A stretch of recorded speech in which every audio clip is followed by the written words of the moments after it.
বাংলাদেশের পাশে যে কোনো সময় নতুন রাষ্ট্র হিসেবে আত্মপ্রকাশ করতে পারে রাখাইন।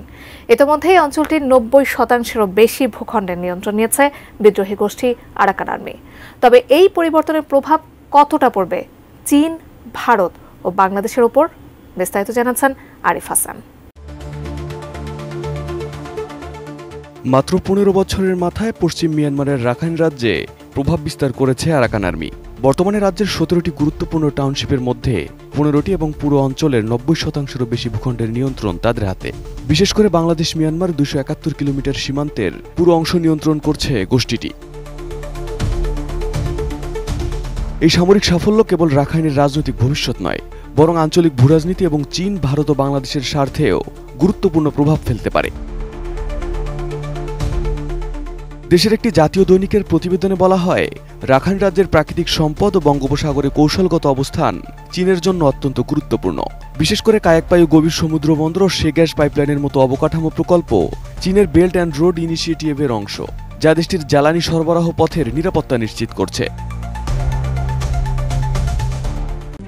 RICL TMX, যুগের পর যুগ স্থাপনা থাকে মজবুত। তবে মিয়ানমারে চলমান গৃহযুদ্ধের কারণে চীনের বিনিয়োগ ঝুঁকির মুখে পড়ছে। থ্রি ব্রাদারহুড অ্যালায়েন্সের অভিযান জান্তা বাহিনীর বিরুদ্ধে বড় সাফল্য এনে দিয়েছে, যার ফলে চীনা অর্থায়নের ৩৪টি প্রকল্পের মধ্যে ২৩টি এখন বিদ্রোহীদের নিয়ন্ত্রণে।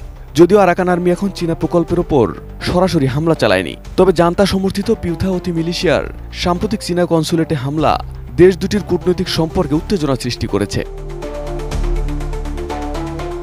চীন এখন জান্তার সঙ্গে যৌথ নিরাপত্তা কোম্পানি গঠনের উদ্যোগ নিচ্ছে, যা চীনের আস্থার অভাবকে প্রতিফলিত করে।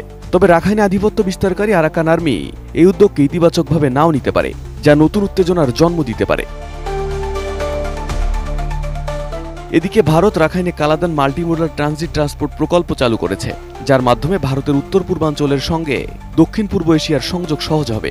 কিন্তু আরাকান আর্মির ভূখণ্ড নিয়ন্ত্রণ ভারতের জন্য একদিকে যেমন চ্যালেঞ্জ, আবার অন্যদিকে সুযোগও তৈরি করবে।